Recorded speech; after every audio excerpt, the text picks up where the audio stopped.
Hi. Hi, Sakarika. How are you, Meryl? Very well, thank you. So, can you give me a brief about your journey of your, how you want to become an architect?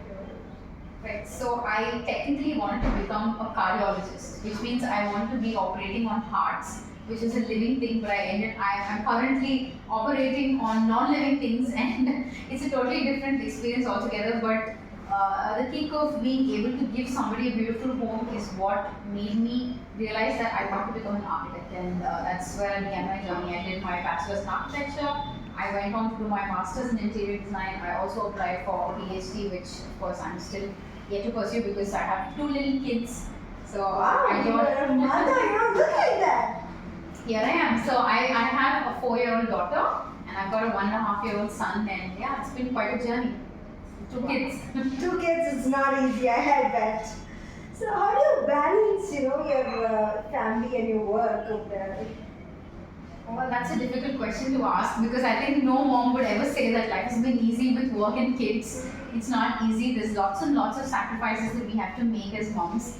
But the one thing that helps me balance is having a really good partner is so important. And for me, I think in my favor, I found a partner that understands that I should pursue my career and also understands that I like to be a mom. So there's no pressure of performing better in one role and not in the other. I've been constantly encouraged to perform equally well in both roles, and I have support in both ways. In fact, multiple times my husband keeps saying, every time I land a project, he's like, should I quit?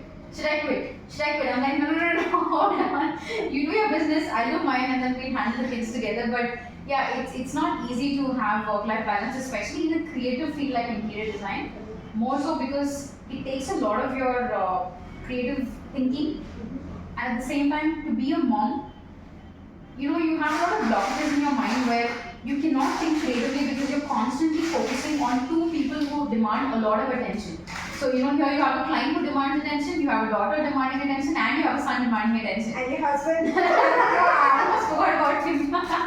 So, and then you have, a man who's demanding your attention. So, you have multiple roles to play in, and then your contractors need your attention, your vendors, everybody needs attention. So, what I usually do is to maintain my work-life balance, I try to split my week into segments where, I'm just giving an example where like Mondays and Wednesdays are for site visits, and Tuesdays and Thursdays are for client meetings. Fridays are usually for site handovers so that, once I hand over the project, I can take a little bit of rest on a Saturday and Sunday because my husband is off. Sometimes when work demands for it, then I usually work on Saturdays because my husband can be with the kids and we don't like to leave our kids unattended at any given time. So we try and work our career is based on how our kids' schedules are. Like I said, I split my week. I don't do one particular work on all days. So that keeps me balanced in terms of work. That's not easy, but you're doing a great job. So what do you want to pass a message to other moms who are young and want to continue their career, and what is the message and what really you were talking about some incident before that motivated you to do this and continue. What was it?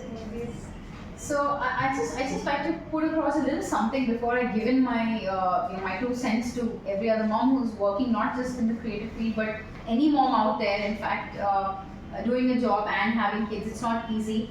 But what I'd like to say is that when I had my daughter, I was 26, and when I had my daughter, I just thought that like everybody else, at the maternity break, and after that I'm going to bounce back at work, I'll be a super mom. But I didn't realize until my daughter came in and then she stepped in with a genetic condition where she needed a lot more attention and I had to leave work. I didn't have an option because I wouldn't have my husband do that. So I had to leave my work, give attention to her, and while that was happening, I slipped into a very subtle form of low self-esteem. As a mom, it's very common for us that when we get lost in doing so many things, sometimes we forget why we have educated ourselves. Okay. When we're always taking care of our kids, doing the household chores, running errands, we forget that we have a creative side to ourselves. We forget that we should also be satisfied as human beings with our career. And so when my daughter's health went bad and all of this was happening, my self-esteem went really low. But my husband sat down and explained to me that I can bounce back, that nothing is going to be too hard, I can just do it. When I came back, I felt irrelevant in the market because I felt like I was out of sight and so I was out of mind, and that I can never probably be able to catch up on pace. But the one thing that kept me going was the attitude of learning, and I think that's one thing that I would love for every mom out there, irrespective of how old you are. Sometimes we don't get back to our career even until 45 because we feel like maybe our kids need us a little bit more, a little bit more, a little bit more. Eventually, the kids go to an age where they are on their own. They don't need us. They don't need us, and then after that, we feel like, oh my God, what have I done? I've missed out on such a big chunk of my life, which is my career. So if you really want to be inspired and continue to inspire people, because I believe in unless you are inspired, you cannot inspire another person. So the one thing that can keep you inspired is learning, and I think that's one attitude that every mom should have. You can learn from your kids, you can learn from your partner, you can learn from everybody around you. In fact, you should learn from the situations that you are in as a mom. That's your plus point, because a lot of other business people, in fact men for that matter, don't go through the things that women in business go through. Correct. And that makes you stronger. In fact, women are far better project managers, far better creative people. We have a killer instinct for colors.